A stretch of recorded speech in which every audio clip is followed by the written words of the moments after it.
So here's the thing. I was reliably told that the Penguins were going to be bad this year, and they do not seem to be. So how did the Blue Jackets beat them? Let's talk about that on today's Locked On Blue Jackets.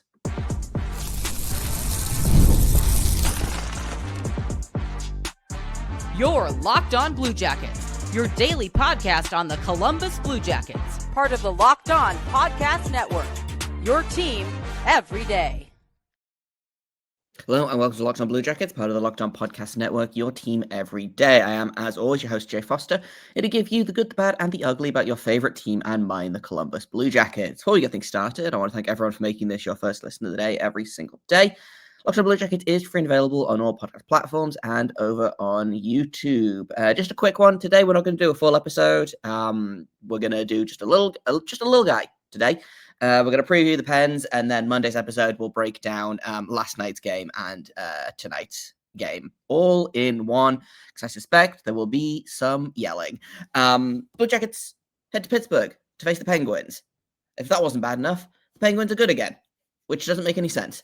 They are having a fantastic year, or start to the season, I should say. They are 6-2. Currently on a 4-game winning streak. They just took down the Florida Panthers in extremely convincing fashion, which I think it was like 7-1 or 7-2 or something like that. So, I'm not going to sit here and say that, the Penguins are legit yet, because obviously we've seen this before. We've seen teams have hot starts and cool down immeasurably during the season. We've seen the reverse happen, right? We've seen teams have bad starts and heat up and make it into the playoffs. So, I don't know necessarily that the Penguins are a playoff team, but they are certainly playing much, much better than anyone, myself included, thought was going to happen. And I don't know if this is a new coach bump. I don't know if it is that Sidney Crosby has decided to just single-handedly willpower the team into not being bad so the trade rumors stop. Which is my personal winning choice at the minute, is that Sidney Crosby's like, listen, if we don't start winning games, they're going to keep talking about sending me to Montreal, and I don't want to do that. So we're going to win games, okay? It helps that they're getting genuinely excellent goaltending from Artur Shilovs, who they got from Vancouver in the offseason, and Tristan Jarry, I guess, is back, maybe? He's got a .921 save percentage on the year, so who can say? The Penguins are a team that make no sense. They are old, they are slow, and they are getting scoring from dudes that you've never even heard of, right? Sidney Crosby and Markin are leading the way for the forwards, because of course they are. Again, every time someone's like, man, Sidney Crosby's getting old, he's like, yeah, bet. He has 11 points in 8 games so far. Malkin has 12 points in 8 games so far. On the defending side, you've got Erik Karlsson doing the usual Erik Karlsson things. He's got 5 assists in 8 games. It's basically business as usual for the Penguins, circa 2018, right? It makes no sense. I do think again that the new coach helped. I think Mike Sullivan had kind of worn out his welcome in Pittsburgh a little bit, and I think he's a very good coach.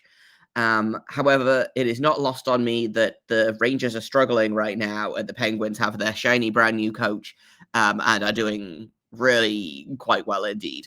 They've got some excellent rookies as well. Ben Kindle playing in the show at 18 and looking pretty good for it. And Harrison Bruniker, who I am a huge fan of, is also looking very, very solid as well. So they're getting a really good combination of great performances from the vets, solid performance from the kids, and also Justin Brazeau, I guess, who has played 103 NHL games and who I had never heard of until 2 days ago. He's got 8 points in 8 games. Right now, after his career high being 20 points in 57 games a couple of seasons ago with the Boston Bruins. So, again, great start from him. Helps that he's shooting at about 33%. So he's scoring on 1 of every 3 shots that he takes, which is wild. And I'm sure sustainable. But who am I, a Blue Jackets fan, to talk about sustainable hockey right now,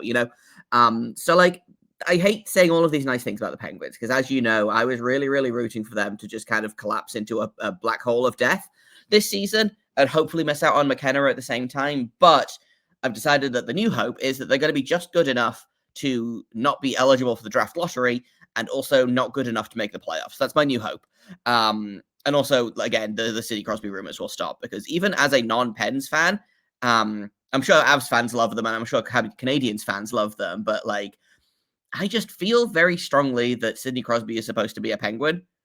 And it will be weird and bad if he goes somewhere else. And I don't think he's going to go somewhere else, especially if the team continues to keep winning like this. So, you know, if what we need to avoid the Penguins starting it all again by getting McKenna and like trading Crosby, that is for them to be good, like, that's fine. I just would like it if they weren't very good tonight. They are currently clipping along at a pretty solid 33% on the power play, versus the Blue Jackets 24. The penalty kill has dropped right back down to 32nd for the Blue Jackets after last night's major penalty. Whereas the Penguins are 17th. They are about even in faceoffs. They are scoring way more per game and allowing less per game. And again, because there's only, this is game 8 for the Blue Jackets and game 9 for the Penguins. Again, it's small sample size, but they're scoring about 3.5 goals a game and only allowing under 2.5 goals per game, which is good for 7th and 4th in the league, respectively. Whereas the Blue Jackets are only scoring just under 3 goals a game and allowing exactly 3 goals a game, which is 21st and 14th. So they are outscoring and out goaltending the Blue Jackets right now. Again, they're getting genuinely excellent goaltending from both Jarry and Shilovs. It's going to be Elvis Merzlikins in goal for the Blue Jackets tonight. He's currently rocking a .927 save percentage. Jet Greaves. Here's the thing. Last night was not Jet Greaves' best game. I don't know that it was a 5-goal bad game, because I don't think he played like badly necessarily. I think the major was a big thing, and a couple of like timely goals from the Capitals. Again, we'll break down the entire game on Monday's episode, but it did drop Jet Greaves' save percentage this season down to a .903, right? Which again kind of shows you just how small a sample size a lot of this is, because he was rocking like a .928, so he dropped fully a quarter of a percentage point. From one game, right? Goes from a .928 to a .903. That's like frustrating. He'll bounce back, right? This was his worst game of the season. And it's also statistically, he hasn't had a game this bad since December of last season. So, like, again, he's had like 4 bad games total his entire NHL career. That was one of them, They will see Elvis tonight. The rotation will continue. I do wonder if Elvis plays well tonight, whether he gets the start for the next game. I don't think one struggling game for Greaves, who again has been very good to start the season, is enough for them to start thinking about, leaning on Elvis a little bit more heavily, especially when the tandem has been proved to work. Like, again, this was the first bad goalie game for the Blue Jackets all season. Like, this really, as I believe, the first game this season where a goalie has had a less than a .910 save percentage, I want to say. So, not ideal, not the end of the world, right? Elvis has had some good games against the Penguins, has had some bad games against the Penguins. We'll see which one we get tonight. I do feel like the cynic in me is saying that we are due a bad Elvis game, because, again, he's had 3 really strong games in a row. Last season, we got about 2 or 3 good Elvis games before he dropped an absolute stinker. But I would love if that wasn't true, right? I do think that this game is probably going to be a high-scoring one. I don't know how high-scoring, but, like, in terms of predictions, which I'll get to in a little bit more detail in a second here, like, this feels like it's either going to be a game where everything happens or nothing happens, right? Like, you're getting good goaltending from both goalies. The Penguins are scoring basically at will. The Blue Jackets have shown that they can score at will and just haven't really done it to much effect. And they're going to be mad about the loss last night. So really, there's no way to know how this is going to go. So let's make some predictions about it, because there's no way to know. So let's try and guess. Every day, as you will know this, every game we predict the final score and we pick an anytime goal scorer from the Blue Jackets. And if you guess both of those correctly, you get 3 points. If you also guess an overtime or a shootout correctly, you get a bonus point. And at the end of the season, whoever has most points is going to get, I think, a gift card, potentially for the Blue Line in Columbus or something along those lines. And whoever beats me in the standings is going to get, I think, a fun little sticker pack. I've been making some stickers recently and having a lot of fun making my "Please Stop Doing Crime" sticker. So I think that's going to be the plan. So get your predictions in. Again, if you finish with more points than me, then you get stickers. If you finish top of the league, so to speak, we're going to do a gift card of some sort, I think. And let's get into it then. Predictions. I've done very, very badly so far on predictions. I think I have about 3 points, maybe. No, 2 points.